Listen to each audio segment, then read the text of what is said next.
சதாவரி வந்து விமென்ஸோட ஹெல்த்துக்கு எந்த விதத்துல எப்படியெல்லாம் யூஸ் ஆகுதுன்றத இன்னைக்கு நம்ம பார்க்க போறோம். சித்த ஆயுர்வேத மருத்துவத்துல பலாயிரம் வருடங்களாவே இந்த சதாவரியை பயன்படுத்திட்டு வராங்க. முக்கியமா பெண்களுக்கு ஏற்படக்கூடிய பிரச்சனைகளை சரி பண்றதுக்கு இந்த சதாவரியை பயன்படுத்திட்டு வராங்க. இத தண்ணீர் விட்டான் கிழங்குன்னு கூட சொல்லலாம்.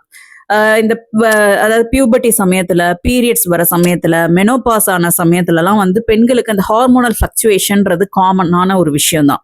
ஸோ இதை தொடர்ந்து அவங்களுக்கு நிறைய பிரச்சனைகளும் ஏற்படலாம். ஸோ இதெல்லாம் சரி பண்றதுக்கு இந்த சதாவரியை பயன்படுத்திட்டு வரலாம். இது வந்து ஒரு பெஸ்ட் ரீப்ரொடக்டிவ் டானிக் அப்படின்னே கூட சொல்லலாங்க.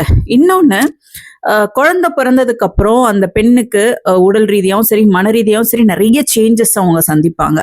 ஸோ அவங்க வந்து அதுல இருந்து சீக்கிரம் ரெக்கவர் ஆகிறதுக்குமே இந்த சதாவரி ரொம்பவே ஹெல்ப்ஃபுல்லா இருக்குங்க.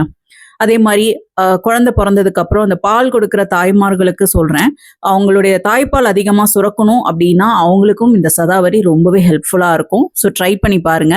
இன்னொன்னு, மூட் ஸ்விங், அதாவது பீரியட்ஸ் வர்றதுக்கு முன்னாடி சரி, இல்ல மெனோபாஸ் ஆன பெண்களுக்கும் சரி, இந்த மூட் ஸ்விங் அப்படின்றது காமனான ஒரு விஷயம்.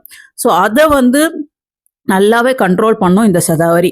அது மட்டும் இல்ல, நம்மளோட இம்யூனிட்டியை நல்லாவே பூஸ்ட் பண்ணக்கூடியது. பிகாஸ் இதுல ஆன்டி ஆக்சிடென்ட்ஸ் அதிகமாவே இருக்கு. இன்னொன்னு, ஸ்ட்ரெஸ் லெவலையும் நல்லாவே கண்ட்ரோல் பண்ணுங்க.